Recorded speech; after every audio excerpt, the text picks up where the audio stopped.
Hey, Dr. Athanasius, Wittenberg Project. Subscribe, follow us. In this specific video, we're going to be watching part of a debate that was held between James White and Dr. Trent Horn. They're both apologists. Trent Horn is the Roman Catholic counterpart. James White is a Reformed Baptist. And in this specific debate, they are debating whether someone can lose their salvation. Can Christians lose their salvation? So this is going to be a 4-minute clip. I'm going to be interjecting in the middle of the clip and making some comments just to, kind of open up eyes a little to the realities of what was going on in the debate. So I hope it's fruitful. Again, Dr. Athanasius, Wittenberg Project. Subscribe, support us. Thank you so much for watching. See you later. Let's talk a little bit about Galatians 5:4. You gave a interesting illustration, one of someone who straddles two roads, and you can't go down the road of grace and the road of law indefinitely. You're going to pick one or the other. If someone is on the road of grace, doesn't that mean God gave them grace and they are part of the elect? The specific statement says, look, I, Paul, say to you that if you accept circumcision... Come on, man. Stop running the clock. Just answer the question. You know what you're doing. Stop playing chess with us.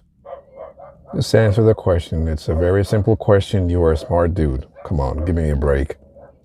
Christ will be of no advantage to you.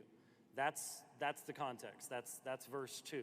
That has to be understood before this. So he is addressing individuals who would be willing to add to faith in Christ human activity, human accomplishment, entering into the old covenant, whatever else it might be. People who would add to the work of Christ. So these are people who are claiming to be Christians. They're claiming to be Christians, and then they want to do something but they're not Christians. Well, if they will accept circumcision, then they have not understood what the gospel is. So they haven't been given the grace God gives someone to know circumcision is not the route you're supposed to go. They are in danger of being deceived by these individuals, yes. So if they are in danger, that means that they are already Christians, right? Otherwise, there's no danger, right? And Paul is extremely concerned about it. There were people in Paul's time who would have been tempted to become Judaizers.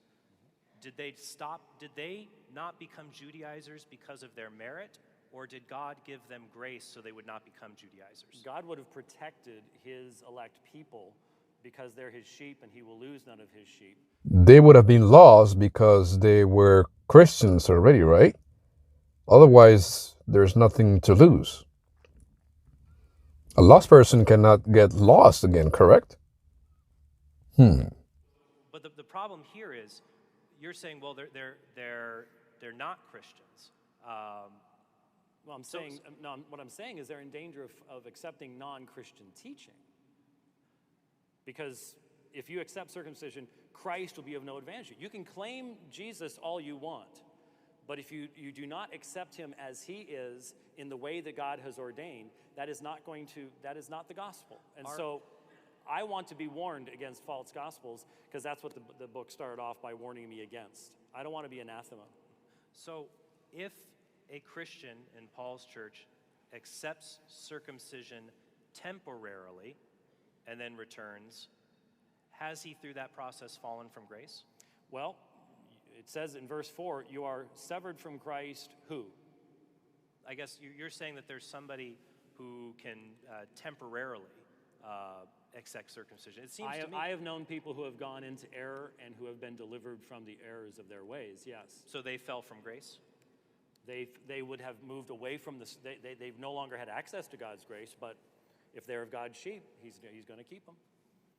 No longer had access to God's grace? Okay, I think the wheels are coming off, Brother James. I think the wheels are coming off. So, okay. But that's not being addressed that's the here. point then, because if it's only temporary... I didn't answer your question because I rhetorically asked a question. I shouldn't have done that. Let me non-rhetorically answer your question. I read verse 4 and then I stopped and I said, who? You have been severed from Christ, who? You who are seeking to be justified by law. And so this is a person who is seeking to be justified by law. The redeemed are not going to be seeking that. So this is an unredeemed person who is severed from Christ and fell from grace. Anyone who seeks to be justified by law will not find Christ to be of benefit to them. In that situation, in that day, could there have been people that when they first read the book of Galatians in the congregation were torn between the authority of the Apostle Paul and the false teachers that they liked so very well? That's not even what's being addressed. What Paul is saying, there is not two ways of salvation. Did you say this is an unredeemed person he's talking about? The one who is seeking to be justified by Yes. law? Yes. So they don't have grace. If they're seeking to be justified by law, they don't understand the gospel. Then how do you fall from grace if you never had it in the first place? Because Yeah, I know, Trent. That doesn't make a lot of sense. Well, it doesn't make any sense. I understand your pain. If I was you, I would run away from that guy. you are moving away from the sphere where that could. All right. Somebody just called 911. Somebody just call a coroner. This is embarrassing.